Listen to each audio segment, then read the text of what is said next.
नमस्कार, आप देख रहे हैं कैपिटल टीवी बिहार। मैं हूं आपके साथ सृष्टि शाह। बिहार विधानसभा चुनाव अब बिहार में एक नया मोड़ लेते नजर आ रहा है। बिहार में निकाली जा रही वोटर अधिकार यात्रा अब हर रोज एक नए सवाल को जन्म दे रही है।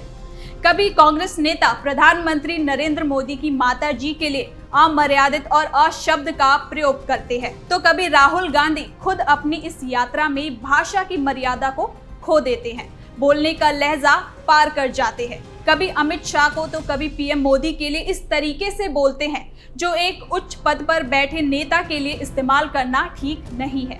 तो वहीं अगर खुद राहुल गांधी की बात करें तो वो देश के एलओपी हैं, विपक्ष को प्रेजेंट करते हैं, यानी कि लीडर ऑफ अपोजिशन, जो अगर ऐसे भाषा का इस्तेमाल करेंगे तो कहीं ना कहीं उन पर भी सवाल उठते हैं, उनकी छवि पर सवाल उठते हैं। तो वहीं दूसरी तरफ इस यात्रा में वो नेता शामिल हो रहे हैं जो लगातार बिहार को छोटा और उसकी काबिलियत पर सवाल उठाते आए हैं। तो चलिए, क्या कुछ चल रहा है बिहार की राजनीति में, कहाँ है वो मोहब्बत की दुकान जिसका जिक्र राहुल गांधी करते आए हैं, जरा विस्तार से जानते हैं। बिहार में वोटर अधिकार यात्रा पर निकले राहुल गांधी लगातार पीएम मोदी के लिए तू तड़ाक जैसे शब्दों का इस्तेमाल कर रहे हैं।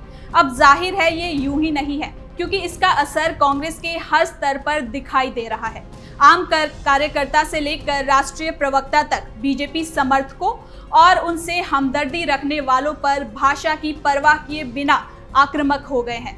आपको याद होगा, राहुल गांधी द्वारा 2023 की भारत जोड़ो यात्रा और 2024 की भारत जोड़ो न्याय यात्रा के दौरान मोहब्बत की दुकान खोलने का मंसूबा पेश किया गया था, जिसकी झलक उनके हर बयान, हर सभा और हर भाषण में सुनने को मिला।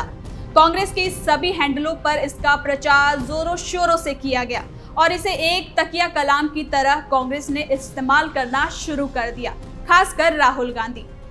अपने हर कैंपेन में वो इसका इस्तेमाल करते नजर आए। इस नारे को कांग्रेस ने राहुल गांधी की छवि को प्रेम, एकता और सामाजिक न्याय से जोड़ने की कोशिश की थी।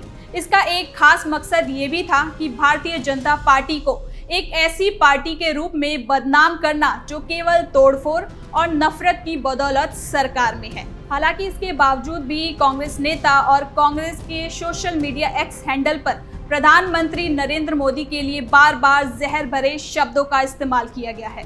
2024 में एक दौर ऐसा था जब कांग्रेस की एक्स हैंडल पर हर रोज पीएम मोदी के बारे में कोई एक ऐसा शब्द लिखा जाता था जो उनके लिए किसी जहर भरे तीर से कम नहीं होता था।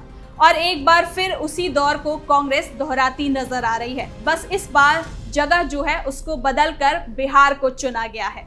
आपको बता दूं कि बिहार विधानसभा चुनाव से पहले कांग्रेस बिहार में जो वोटर अधिकार यात्रा निकाल रही है, उसमें लगातार खुद राहुल गांधी पीएम मोदी के लिए तू तड़ाक की भाषा का इस्तेमाल कर रहे हैं, जो आम बोलचाल में दोस्तों या फिर सहयोगियों के लिए बोला जाता है। दरअसल लोकसभा चुनाव में मिली आंशिक सफलता से राहुल गांधी और उनकी पार्टी कांग्रेस के उत्साह में खासा बढ़ोतरी हुई है। पार्टी का आईटी सेल और मीडिया सेल के कर्ता धर्ताओं ने तो हद पार कर दी है। कभी उनकी शिक्षा को लेकर, कभी उनकी शादी को लेकर, तो कभी उनकी चाय बेचने वाली पृष्ठभूमि को लेकर इस तरह की बयानबाजी होने लगी है, जिससे वो अपने ही नेता सोनिया गांधी, मणिशंकर अय्यर, सैम पित्रोदा के रखे गए माइलस्टोन को हर रोज पीछे छोड़ रहे हैं। लेकिन हद तो तब हो गई जब बिहार अपनी चुनावी यात्रा में राहुल गांधी ने जिस तरह अपनी शैली में तू तड़ाक को इस्तेमाल करना शुरू किया, वो उनसे उम्मीद नहीं थी। वोटर अधिकार यात्रा के दौरान कई बार ऐसा मौका आया जब राहुल गांधी ने प्रधानमंत्री नरेंद्र मोदी के लिए तू तड़ाक वाली भाषा का इस्तेमाल किया। यानी कि अब इन बयानबाजी के सिलसिले को देखते हुए ऐसा लग रहा है कि कांग्रेस ने इसे अपनी रणनीति में शामिल कर लिया है, क्योंकि लगातार ऊपर से नीचे तक के नेता पीएम मोदी के ऊपर ऐसे हमले बोल रहे हैं, जिसे भारतीय राजनीति के लिए नई परंपरा भी कहा जा सकता है। सवाल ये भी उठता है कि अचानक कांग्रेस राहुल की मोहब्बत की दुकान को बंद करने पर क्यों आतुर हो गई है, क्योंकि इसी यात्रा में राहुल ने अमित शाह के लिए भी कुछ इसी तरह की भाषा का इस्तेमाल किया था। कुल मिलाकर जो मर्यादा है वो कांग्रेस और राहुल गांधी की इस यात्रा में खोते हुए नजर आ रहा है। तो वहीं दूसरी तरफ इस यात्रा में वो नेता शामिल हो रहे हैं जो बिहार को कुछ नहीं समझते, बिहार और बिहार वासियों पर सवाल उठाने और उन्हें नीचा दिखाने से पहले नहीं सोचते। जी हाँ, मैं बात कर रही हूँ तेलंगाना और तमिलनाडु के सीएम एमके स्टालिन और रेवंत रेड्डी की। एक जो हिंदी से जिन्हें दिक्कत है, कहते हैं कि हिंदी बोलने वाले बस ठेला लगा सकते हैं, तो वहीं रेवंत रेड्डी जो बिहार के डीएनए पर खासकर ज्यादा सवाल खड़े करते हैं, उसे वो कम समझते हैं। और इन सबको आप बिहार में निकाली जा रही वोटर अधिकार यात्रा में देख सकते हैं। यानी कि विधानसभा चुनाव अब इस मोड़ पर है जहां कांग्रेस चुनाव को जीतना तो चाहती है, लेकिन वोटों के जरिए नहीं, बल्कि पीएम मोदी को कोसकर उनके खिलाफ टिप्पणी करके।